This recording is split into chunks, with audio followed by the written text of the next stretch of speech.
Nutrition this time did work 100%. We didn't miss weight like last time. But what does he have to do, right? Obviously, he is ranked #1. He's here. You know what I didn't do? We haven't cut him. We're not sideways with him. We don't dislike him. Alright, so Arman Tsarukyan has finally come clean about something that's been brewing behind the scenes, and let me tell you, this admission is huge. He's accepted that he missed weight in one of his fights, and now everything is starting to make sense. The fans are finally understanding why Dana White was absolutely livid with him, and I'm talking red-faced, veins popping, angry. Arman had been getting massive support from both fans and MMA professionals after what looked like he got completely robbed of a title shot opportunity. But here's the thing, now that this weight-cutting truth has come out, people's opinions might be shifting in a big way. Nutrition is a bull. Don't work with the... Look how he laughs. Kappa Nutrition this time did work 100%. We didn't miss weight like last time. Now, here's where it gets interesting, and there are really two camps forming here. On one side, you've got people who think that Arman unintentionally let the cat out of the bag and revealed the real truth about all the UFC 3111 drama that's been swirling around. But then there's this whole other group of fans and professionals who are convinced that Arman was just joking around, maybe being sarcastic or trying to deflect some pressure. These supporters are adamant that he should get a title shot as soon as humanly possible, and they're not backing down from that position. Meanwhile, Dana White is making his stance crystal clear. He's got no personal beef with Arman Tsarukyan whatsoever. Dana's position is that Tsarukyan is simply grinding his way back toward title contention, which is exactly how the system is supposed to work. He keeps pointing to the fact that Paddy Pimblett already broke down the situation accurately for everyone who was paying attention. What Dana really emphasizes, and this is important to understand, is that Arman is still very much on the roster. He hasn't been cut or released, and there's no bad blood between him and the promotion. White keeps stressing that everyone who's actually involved in this situation understands exactly how everything unfolded behind the scenes, even if the public doesn't have all the pieces. I understand, because it's not just the weight cutting, you know, the fan incident, he headbutted Dan Hooker. Like, there's a lot with Arman that's kind of... I think Paddy Pimblett laid it out pretty well. That's kind of what I was getting at. Paddy sort of gave me the layup there. But what does he have to do, right? Obviously, he is ranked #1. He's here. You know what I didn't do? We haven't cut him. We're not sideways with him. We don't dislike him. I'm sure he's aware of where you feel about it right now as well. Yeah, well, listen, it is what it is. It's not like I've confronted Arman, and you know, Arman's a man. He knows how this played out. He knows how this all went down behind the scenes. He knows. Dana White dropped some real talk about how this industry actually operates, and it's eye-opening stuff. He explained that there are countless things happening behind the scenes in MMA that the public never hears about. But here's the key part, he can't just spill everything to the media. And you know what? Dana's reasoning makes perfect sense when you think about it. He's learned from experience that keeping certain things under wraps is absolutely crucial, because he knows exactly what happens when information gets out. The media machine will take whatever details they get, add their own spin and speculation, pump up the drama factor, and by the time it reaches the audience, it's this completely distorted version of what actually happened. So Dana's approach is to keep the real story locked down tight. We all know. I don't ever talk about this publicly, because you guys are like a bunch of f***ing old ladies, and you know, anything that you can get clicks on and fucking keep bringing up and all this shit. A lot of man shit happens in this fucking business, and we keep it between us men, and we, you know, it is what it is. I did enjoy you. So get this, PFL champion Usman Nurmagomedov is throwing his full support behind Arman Tsarukyan, and he's not being subtle about it either. Usman is adamant that Arman deserves a UFC lightweight title shot and should be treated as the clear #1 contender, no questions asked. But here's what's really got Usman fired up. He's questioning why Ilia Topuria isn't stepping up to defend his belt. According to Usman, there are all these personal issues being thrown around as reasons to delay the fight, and frankly, he thinks that's weak. In his mind, this whole situation has become absolutely bizarre and makes no sense from a competitive standpoint. What's really grinding his gears is watching the UFC choose to introduce an interim title and hand another opportunity to Paddy, who, let's be honest, is coming off what most people would call an inconvincing run. Meanwhile, Tsarukyan keeps getting overlooked and pushed to the side despite clearly deserving his shot at gold. I don't know, now in UFC you have like some interesting situation too with Arman Tsarukyan. He's contender #1, and somebody have some beef with his wife. He asked to some like he asked about like, hey, I'm gonna fix my deal with my family, with his wife. He go out, they make like new how we call this belt, Interim belt. interim belt. And for the interim belt, fighting the guy from England who have last 3 opponents with no one of them have win streak like. Yeah. 0-13. Usman Nurmagomedov isn't pulling any punches when it comes to criticizing the direction he sees the UFC heading, and his concerns are pretty valid when you break them down. He's pointing out that while certain decisions might generate buzz and be fantastic for media attention and social media engagement, that's not what this sport is supposed to be fundamentally about. The UFC is supposed to be the pinnacle of mixed martial arts, where the absolute best fighters in the world compete against each other to prove who's truly superior. Usman believes that matchups should be determined by skill level, fighting ability, and who's earned their spot through performance, not by how many followers someone has or how much drama they can generate online. He's genuinely confused by what's happening in the sport right now, and honestly, you can hear the frustration in his voice. In his expert opinion, there's no debate about who the clear #1 contender in the lightweight division is right now. It's Arman Tsarukyan. Period. I understand this is good for media, but when I'm thinking UFC, the place is where is for now where is the best fighters in the world fighting each other. That's calling like that, best fighters, not who more popular, not like best fighters. But I don't know what there is happen. Yeah. But my opinion in UFC right now, #1 in lightweight division, it's Arman Tsarukyan. Dan Hooker is dropping some serious insider knowledge here, and what he's saying is pretty damning for Ilia Topuria. Hooker claims that Ilia has absolutely zero interest in sharing the Octagon with Arman Tsarukyan, and his reasoning is tactical and strategic. According to Dan, Tsarukyan represents this incredibly difficult stylistic nightmare that most fighters want nothing to do with. We're talking about a guy who's widely avoided within the entire division because of how dangerous and unpredictable he is as an opponent. Hooker maintains that it's not just Ilia either. Multiple top contenders are actively steering clear of anything that puts them in Arman's trajectory toward a title shot. What's really telling in Dan's opinion is that Ilia's current extended time away from competition isn't about recovery or personal issues. It's about reluctance to engage with an opponent he genuinely views as a significant threat to his championship reign. He's been calling out Ilia. Who would win that fight, you reckon? I think there's a reason that Ilia doesn't really want to get in the octagon with him. I think Arman's a problem, and it's everyone in the division is kind of ducking him at the moment. Ilia's taking some time off.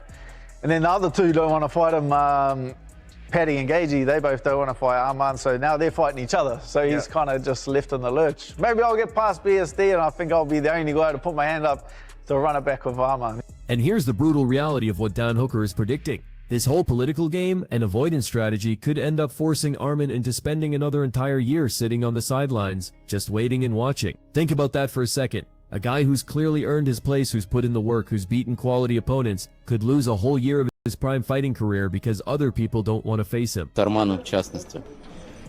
То, что дали это Гейчи, да, конечно. Не знаю, пусть организация обижается, но сейчас все больше непонятных боев для меня. Я не знаю, я думаю, конечно, что Арман должен был драться за пояс. Но, не знаю, сейчас, если Арман, будем честны, Арман сейчас не подерется. Подерется Пинглет с Гейджи, кто бы из них не выиграл, подерутся с Топурией. Это еще год должен Арман выставить. Не знаю. Тяжелое, конечно. Но у меня тоже было так же в карьере. Я 10 боев провел, чтобы добраться до пояса. 10 победных боев. Арман, наверное, надо чуть подождать. Daniel Cormier, who knows a thing or two about championship fights and what it takes to earn them, is throwing his full support behind Arman Tsarukyan. DC genuinely feels that Arman has more than earned his chance to fight for the UFC lightweight title, and he's not shy about saying it. Cormier sees all these roles that Arman has been taking on, like weighing in as the backup fighter, accepting the Dan Hooker matchup when others might have passed, as clear efforts to restore confidence with the UFC organization and prove his reliability. But even acknowledging those steps, DC still believes Arman has already done enough through his actual fighting performance to earn a championship opportunity straight up. As Cormier puts it, Arman weighing in as the backup fighter, fighting Dan Hooker, those are all steps towards regaining that confidence in the organization to get him a title fight. I still believe that Arman Tsarukyan should be fighting for some version of the UFC lightweight championship. What's interesting is that Cormier acknowledges there are tons of people out there who believe Arman is legitimately the best lightweight fighter in the world now that Islam is out of the picture. While DC doesn't necessarily put himself in that camp completely, he recognizes that there's a significant number of knowledgeable fans and analysts who hold that opinion. But regardless of where you rank him pound for pound, DC is crystal clear on one thing: Arman deserves a title fight, period. What makes DC even more convinced is the stylistic nightmare that Arman presents. His fighting style is basically kryptonite for every single guy who's currently hanging around the belt right now. When Daniel Cormier looks at potential matchups, he sees Arman Tsarukyan versus Ilia Topuria as the absolute perfect fight to make.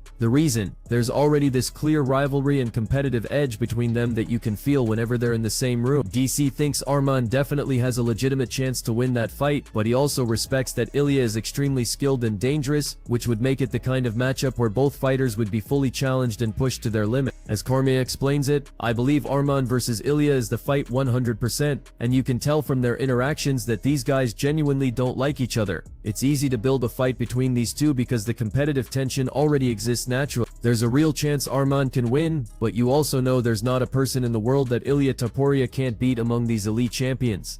There's nothing better than going into a fight knowing both fighters are going to be challenged and have their hands completely full. Meanwhile, Renato Moicano is giving Arman Tsarukyan some incredible praise for one specific aspect of his game that often gets overlooked. Moicano believes that Arman's ground and pound might be the absolute best in the entire UFC roster, and that's saying something considering how many elite fighters are in that organization. What impresses Renato most is the efficiency and intelligence behind every strike. Arman never wastes movements. He doesn't throw random elbows or punches just to stay busy. Instead, he's always in perfect position, always throwing strikes with clear intent to do maximum damage, and according to Moicano, that level of tactical precision and efficiency is something you just don't see much anymore in today's MMA landscape.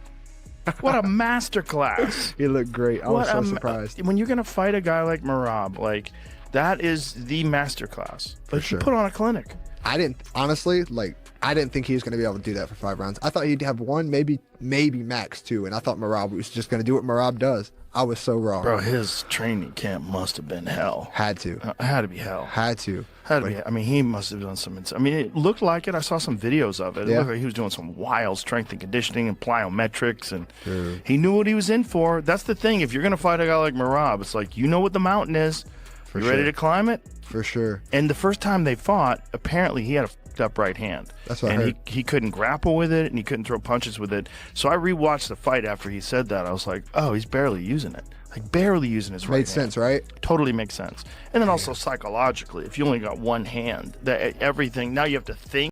Right. You know, you can't really throw combinations. You have to. On a completely different note, Joe Rogan has finally dropped his reaction to the Dvalishvili versus Petrochan rematch, and his take is absolutely glowing. Rogan describes what he witnessed as nothing short of a masterclass performance, and coming from someone who's seen thousands of fights, that's high praise indeed. What really impressed Joe was seeing someone face a fighter with Marab's skill set and reputation, then completely control the fight in the way that John managed to do. That takes elite level execution and game planning. But here's something crucial that Rogan points out about their first meeting that a lot of people either forgot or never knew. John was dealing with a serious hand injury that significantly impacted his performance. We're not talking about a minor ache or soreness either. This injury limited both his grappling ability and his capacity to throw punches with full power, which basically handicapped him in 2 of the most fundamental aspects of MMA fighting. There was nothing really that really hurt Petr Yan from Merab Dvalishvili. Yeah, he got a couple right hands, but it was nothing that was, that I got stuck by with Peyton Talbot. He stuck to his ground. He stayed in the center, and he fought him there. I think this says a lot about Petr Yan. He became champion in year 2020. Yeah, he won the belt because I retired, so he won it in 2020. And then to come back, bro, 5 years later and be crowned as champion, bro, kudos, man.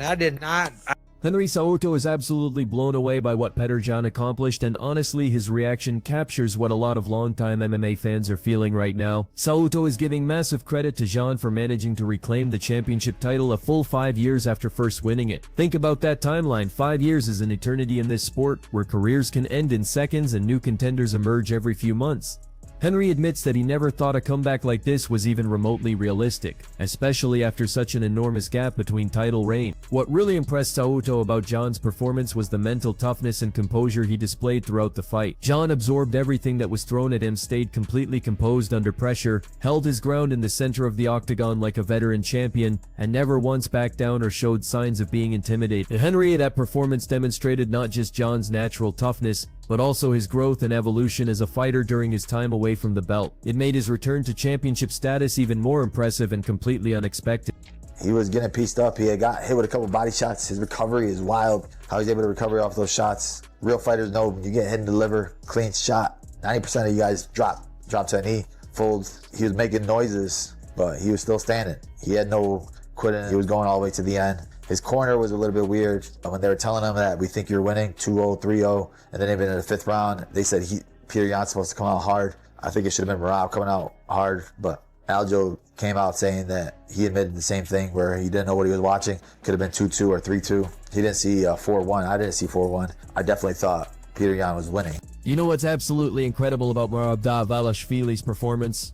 Bilal Muhammad is highlighting something that really showcases the guy's toughness and heart. Bilal points out that Merab took some absolutely brutal liver shots during that fight, the kind of body shots that would make most people crumple instantly. Those liver shots are no joke. They're the kind of strikes that can drop even the toughest fighters to their knees and make them give up on the spot. But here's what separated Merab from everyone else. He stayed on his feet, showed absolutely no quit whatsoever, and kept pushing forward all the way to the final bell despite taking that kind of punishment. That's the mark of a true warrior who refuses to be broken no matter what kind of damage he's absorbing. UFC-მ დამიკავშირდა და მითხრა რომ გთხოვ დაისვენე რამდენი ხანით შენ გინდა, შემდეგ ბრძოლობ კამარზე იანთან რევანში, დაისვენე რამდენი დროც გინდა აიღე და როცა მზად იქნები დაგვირეკე. და სავარაუდოდ მათ უნდათ ბრძოლა გამართონ ზაფხულში. მაგრამ მე არ მინდა ზაფხულამდე მოცდა. მე აი კიდე გემები გარდა ნაკაწრებისა ამ ბრძოლიდან ნიშნულოვანი ტრავმა არ მიმიღია რა. და მოკლედ მე ადრე მაწყო ბრძოლის დანიშნა და ალბათ რა ვიცი გაზაფხულზე ან აპრილში რა მოკლედ კარგი იქნება თუ დამეშტო არა და შეიძლება ბრძოლა დანიშნოს ზაფხულში. Meanwhile, behind the scenes, some interesting developments are happening with the championship picture. Merab Dvalishvili has revealed that the UFC brass contacted him directly and indicated that a trilogy fight with Petr Yan for the title is officially next on the agenda. The promotion is apparently looking at a summer date for this massive showdown, but here's the thing, Merab doesn't want to wait that long to get back in there. He's made it clear that he believes a spring matchup, possibly sometime in April, would be much more ideal from his perspective. You can understand why he wouldn't want to sit around for months when he's ready to fight and prove himself again. Who does Merab fight next if he doesn't fight Petr? How can he not fight Petr? I feel like nah. I get that. I feel like there's no doubt that Merab gets that rematch. I don't think so. No? He just got 50. He just 50-45. Yeah. They're dominating. Yeah, but he dominated the first one, so why would they not run it back?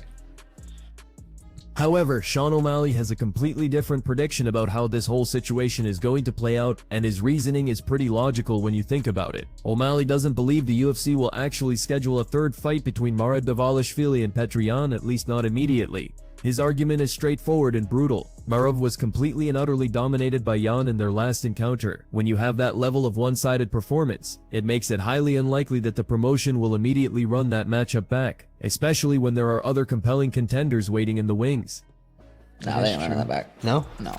Now this is interesting. There seems to be some context here about a previous injury that affected a fight outcome, with someone saying, "I was here, your hand was broken." That acknowledgement of a hand injury adds a whole layer of context to previous fight results and helps explain why certain performances might not have reflected a fighter's true capability. Yeah, I mean, if Merab would have won and I go out there and beat Song, it's like I'm not really looking to, get a title shot after that. I would probably need one more. But yeah, I mean, I'm 1-0 against Petr. I did take him down, by the way. They didn't count the takedown. It was a beautiful takedown. I landed at the end of the first round. No one wants to talk about it, but It's a beautiful takedown. Well, yeah, it makes sense. There's a lot of fun fights. Umar versus Peter Yan is, dude. If they make that fight, I'm not mad. That's a fucking sweet fight. I just think I go out there and finish Song. It's me and Peter at the White House. I don't understand what fight could be bigger. Umar and Peter, I think, is a big fight. I think it's a huge fight, but I don't think it's bigger than me versus Peter rematch for the belt at the White House. I don't think there's a bigger fight to make in the bantamweight division. Sean O'Malley is making some bold claims about what would be the biggest possible fight in the Phantomweight division, and he's not lacking confidence in his position. O'Malley believes that a rematch between himself and Petr Yan would be absolutely massive, the kind of fight that would break viewership records.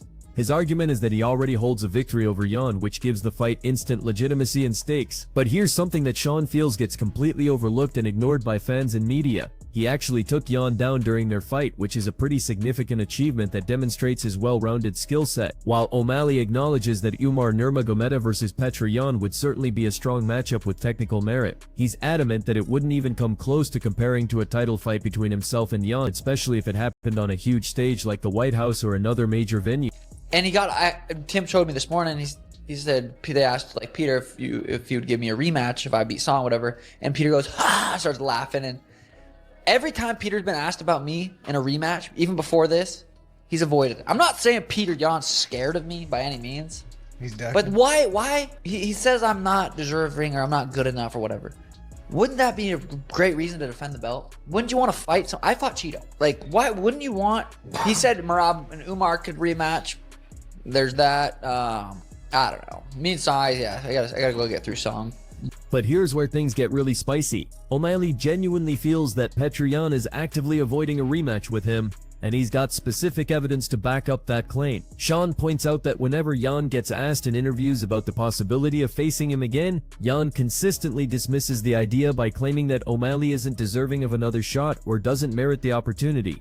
O'Malley finds that logic completely backwards and frustrating. In his mind, if Yan really believed that O'Malley was undeserving or easy to beat, wouldn't that make it the perfect opportunity to defend the belt and prove his superiority? Sean argues that this would be especially true considering he already stepped up and took a tough, risky fight against Chito Vera, showing he's willing to face dangerous opponents. So that wraps up everything we've covered in today's breakdown, and hopefully you found all these behind-the-scenes insights and fighter perspectives as fascinating as I did. The politics and drama in MMA can sometimes be just as compelling as what happens inside the octagon itself. Drop your thoughts and reactions in the comments section below. I'm genuinely curious to hear which fighters you think deserve title shots and how you see these situations playing out. And make sure to hit that subscribe button and turn on notifications for our channel, because we're constantly bringing you the most interesting and up-to-date MMA content, breaking down all the drama, analysis, and insider information you need to stay on top of what's happening in this crazy sport.